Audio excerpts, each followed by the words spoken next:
WURD Radio on Demand. Evening Words with Nick Taliaferro. Beauty is what we anticipate when we are in the presence of individuals who are creatives, individuals who use art, no matter what form it comes in, as a mode of expression. And we're grateful today to have a gentleman with us who not only uses art, but is helping others to find their own pathway into using art as an expression. He currently serves as the education chairman of the East Coast Black Age of Comics Convention. He is an artist, an illustrator, and a writer that uses African culture as the basis and the orientation for his narratives and his expressions in art. Please make welcome Mr. Akinseye Brown. Akinseye, it is a pleasure to have you, man, and welcome to WURD. Thank you, Brother Nick, for having me. I've been listening for a number of years, so it's definitely a pleasure and honor to meet you on this platform. Thank you for having me. A real pleasure. And we want to thank Eric Nixon for making this connection. And I want you to know that when he brought it to my attention, I immediately went back to my childhood, because my childhood is steeped in the creative use of graphic illustrations that we found in what we then called comic books. Let me ask, is that where you found your beginning, your roots when it comes to artistic expression? Yeah, pretty much, same kind of stream, growing up African American in Philadelphia, you tend to have a very vivid imagination of what you would like to be and what you would like your environment to be. And sometimes comic books became that kind of tool for either an escape or tool for you to be able to imagine and plan for the future. Right. I grew up in a household of a painter and my father, traditional painter, and my mother was a fashion designer. So I had creativity kind of like on the on both ends. So I was kind of doomed to have a wild imagination. But I was blessed. Well, may I ask what kind of art did you look, or what kind of graphic novel? They were comics back then.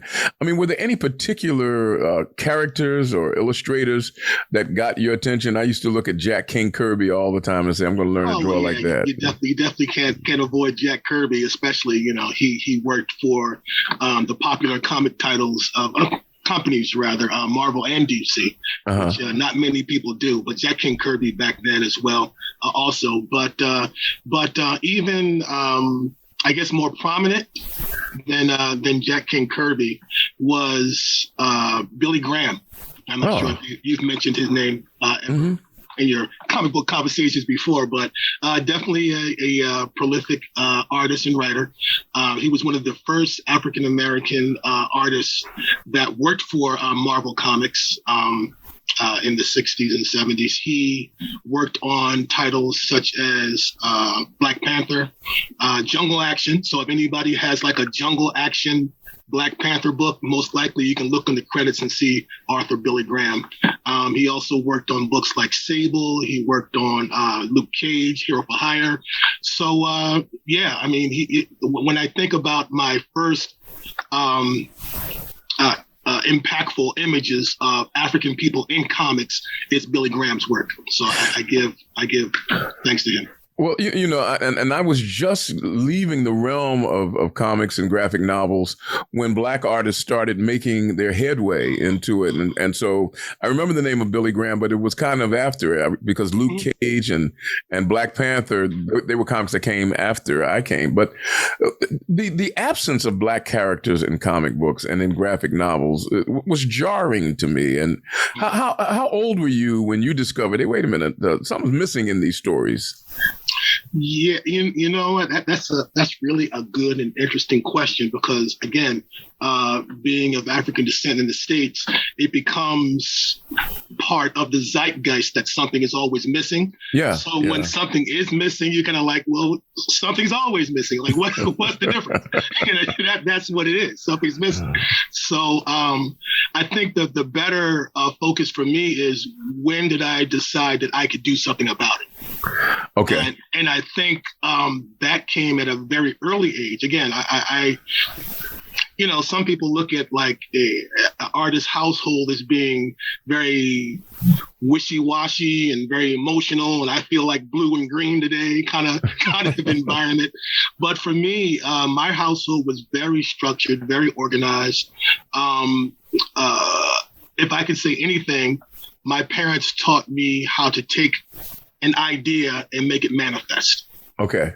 And so for me, I think that age was as old as I can remember. I think I was making like comic books at like 5 and 6, like just trading them with my friends and things like that. And, there was always a stern, well, I shouldn't say stern, but a powerful African-American figure in it, someone with an African name and things like that. So I already knew that my sensibilities were kind of would stand off from what was typical at the time.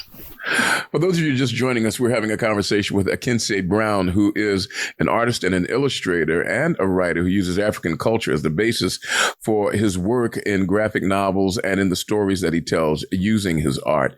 He is the education chairman of the East Coast Black Age of Comics Convention, Incorporated, right here in the city of Philadelphia. And I believe that this Saturday, you are having a program. Are people invited to that? I want to make sure that we give the invite if it's there. Absolutely. Don't stay home. Come on out. Wipe the crust out your eyes. Get out of bed. Put on a new shirt. Well, we wouldn't know if it's a new shirt or not. Put on some kind of shirt and come on out to the Letitia House, the historical Letitia House. If those who are familiar with West Philadelphia at all, it is the elevated park that is directly across the street from the Philadelphia Zoo. We will be there from 11 to 6 p.m. We have a full roster of activities for the day. It's going to be actually celebrating our roundabout 20th, 21st anniversary of putting on our Black Comic Book Convention in Philadelphia. So we're really excited about that. And it's a free event. So we want mom, dad, uncle, grandma. Yeah, everybody come on out. Again, we're going to be in the park. We will have some food trucks there. We are going to have some live music, a live performer, which is the first time for us. And again, we're trying to make it just as much as a fun time for comic book aficionados as it is for people in our area, Philadelphians or the tri-state area, who just love a good time in the park. For those of you who don't realize it, let me share it with you now. And that is the best way to dispel darkness is to bring light. The best way to destroy ugliness is to bring beauty. And the best way to do that is to be around people who are creatives, who are artists. And you can do that this coming Saturday. We will give you the invitation again when we come back on the other side of this break with our guest, Akinseye Brown, who is the education chairman of the East Coast Black Age of Comics Convention. That convention is in full force this Saturday. When we come back, we'll talk a little bit more about what it means to be an artist. And I'm going to ask him about the toughest things to draw when you're trying to draw, because I spent all of my youth trying to figure out how to hide people's hands while I was drawing so I didn't have to draw them. Stay with us, folks. You are listening to Progressive Black Talk Media, WURD, AM 900, 96.1 FM, and on wordradio.com. We'll be back right after these messages. You're listening to Evening Words, hosted by Nick Taliaferro, exclusively on WURD Radio, 96.1 FM and 900 AM WURD. Streaming live on wordradio.com, the WURD Radio app, Or watch live on WURD TV via wordradio.com. WURD Radio. Progressive Black Talk Media. It is 16 minutes away from the hour of 5 o'clock, and you're listening to Progressive Black Talk Media. And we're on air and online here at wordradio.com. Glad that you can join us. In the virtual studio with us, one of Philadelphia's greatest talents, our guest is Akinseye Brown, who is the education chairman of the East Coast Black Age of Comics Convention. This Saturday, we just fixed your weekend for you, ladies and gentlemen. This Saturday, especially if you got children, you're looking for something to do that's creative, informative, and inspiring. This Saturday, you get an opportunity to come out and to be in the presence of some really creative, artistic, fun-loving, and spiritual people as we come together. I'm going to ask Akinseye to give us the invitation once again to the event that'll take place this Saturday. Absolutely. Again, thank you, Nick, for having me. Again, we're asking and we're inviting all of our tri-state area family to come out to the Letitia House at 34th and Girard in the West Philadelphia area. It is directly across the street from the Philadelphia Zoo. So if you know any folks that are traveling and want to kind of segue over to our event, you'll definitely hear the loud music and you'll see the fun. So come on over. It's going to be an event that takes place at 11 o'clock. Starts at 11 o'clock and will end at 6 p.m. During the day, we're going to have youth workshops so they can draw and write their own kind of comic strips and comics, things like that. They'll learn from African-American professionals from this area. We're also going to have a few panel discussions talking about the importance of African people, not only in the comic books and on the cartoons that we watch, but also behind the scenes, creating these things, writing these stories. We want to create a holistic kind of ecosystem where people of African descent have their piece of the pie in creation, right? We're also going to have our now famous Africa's African-inspired cosplay contest. This is going to be, I think, I think it's our 9th year doing it. So people who want to come out and dress up as their favorite Black or African-American comic book characters, cartoon characters, sci-fi characters. We're going to have a costume contest for adults and children. It's a lot of fun. And we're going to wrap everything up just with some live music and also a live performance. A gentleman named Monty Music from Philadelphia area. He's going to combine the spirit and energy of anime and cartoons with rap and hip hop. So that's going to be fun. That's actually going to be at 2 o'clock. So we want everybody to come out. So please make your way over. And ladies and gentlemen, the price is the one that I think you'll find very comfortable for you. All of this comes your way free of charge, courtesy of our friends from the East Coast Black Age of Comics Convention. Now people don't realize the connection between being able to express yourself either through art or through using words to create narrative and violence. It has been discovered that people who learn how to express themselves, who have the tools of expression, are less likely to be violent because they find other ways of getting things said. Have you noticed that to be a fact? I can't say that I've seen any real statistics about that, but not to take a serious topic lightly, but I do know this, that when you're writing and drawing, you have little time for anything else. Right, right, yeah. So I'm not worried about what Leroy and Pookie said to me around the corner. You know what I mean? I'm drawing, I'm writing. I got to get this book out because that's important. And I think even though that was a little bit of a joke, I think the idea of you having some type of, and you should know, obviously, being educated at Dobbins, having a vocation, having a goal, having some skills and some dreams to hold on to, become much more important than trying to deal with conflict resolution in a bad way. In a bad way, yeah. Yeah, and I also think that when you're writing stories, I think you become a better conflict resolver. You know what I mean? Because you begin to think about the hero. How do I take the hero from a bad situation to a good situation? And that's what we teach our young people. When I was the primary education chairman for our convention, we would talk about the hero's journey. Now, there's definitely European versions of the hero's journey. And I think there's also something to be said about African proverbs and folk tales. It talks about heroes being smarter and slicker than the villain.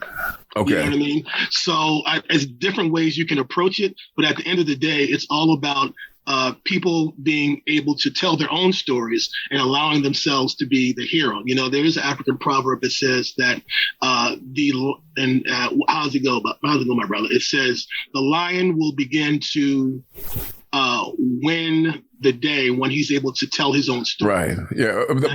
In contrast to the hunter. Right. Yeah. Exactly. I remember that one. Yeah. Right. Absolutely. So I think the environment that we create is definitely reflective of that type of old ancestral wisdom. For those of you listening, there's real wisdom there. If your children become accustomed to owning narratives, then they will be able to resist the fact that somebody else might try to give them one to play out. If a police officer tries to to tell them, oh, you think you're something like that, and that your child can resist that if he becomes accustomed to creating his own narrative.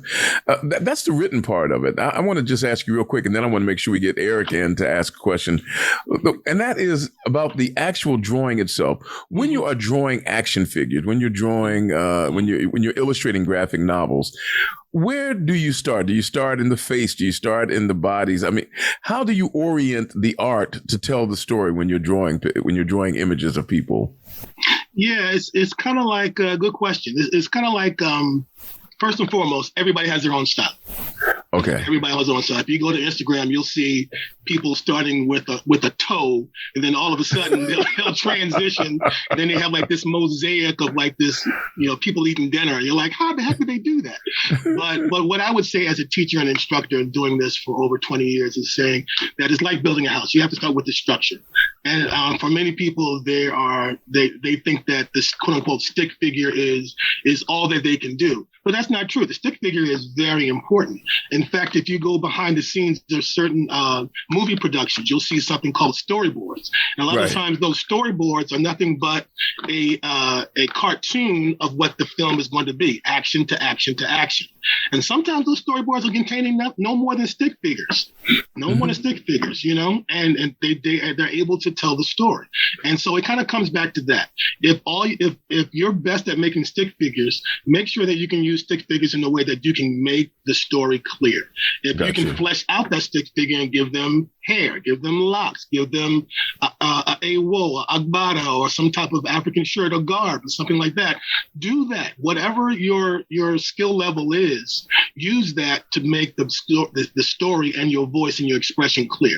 Everybody can get better at drawing. It just takes practice and some, like you said, some time. And now, ladies and gentlemen, the most creative man at WURD Radio who is sitting behind the scenes, we bring him forward now. Eric, I know you're going to be there, but are you going to come dressed as your favorite character? Because if so, we're bringing cameras. No, I only roll up as my favorite character. They're called me. Oh, come on, man. We want some excitement. Aren't you coming out in your tights and all of that other good stuff? No, I don't. I've never been that guy. And I don't. If I were to do something like that, I'd be the guy that wants to buy all the proper accoutrements offline and build it. I haven't had that sense of unique building or that creativity in building a costume for myself to represent my favorite character. Which is a real. Oh my gosh, dude! Profession. I mean, people. I'm amazed at what people are able to do. Yeah, and Nick, I think that kind of goes back to your idea of where does that creativity, that innate creativity go? Come from, Come from. But like you said earlier, you've had it in you for a long time since you were young. Right. But as you've matured and developed, you may not have expressed it as much as you would like to. And what I'm saying with some of these people that we call Africizers, people that cosplay with an African sensibility, when they make their own costume, many of them are different things. They're teachers, they're bankers, they can be anything in the world other than a professional artist. But when they create their costume, then that sensibility kind of wells up, and they're able to find a way to put all that creative energy into their homemade costume, and they go bananas. When you guys come out Saturday, you're going to see. Well, I'll be there in a different capacity too. Oh, okay. And what is the different capacity? We got a minute left, but tell us what that different capacity is. I'll be hosting the panel at 4:30 at ECBACC. Get out of Dodge. Yeah. Ladies and gentlemen, now you got to come out to see Eric Nixon take his star turn. That is, the East Coast Black Age of Comics Convention this coming Saturday. Please, once again, our guest has been Akinseye Brown. He is the education chairman of the East Coast Black Age of Comics Convention this Saturday, starting at 11. Please, once again, if you can give people the information that will allow them to become a part of this gathering. Yes, absolutely. So again, let me just read you the exact Waze address here. So it is the Letitia House on 3451 West Girard Avenue, Philadelphia, PA, 19104. This is the ECBACC, the East Coast Black Age of Comics Convention. We're celebrating 20 to 21 years in the city of bringing you fabulous images of African people in comics and storytelling. It starts at 1 p.m. And if you want more information, please visit our website, www.ecbacc.com. Follow us on Facebook and Instagram with the same URL or the same acronym. Thank you so much for having me. Hey, I can't say it's been a real pleasure. We hope that this is not the last time. Look forward to seeing you on this coming Saturday. Everybody else, it is absolutely free. Bring your children, bring yourself, fill your life with beauty and art, and let's dispel the darkness that's becoming a part of our culture. You've been listening to WURD Radio On Demand. Listen live to WURD Radio, 96.1 FM and 900 AM WURD. Streaming live at WURDradio.com.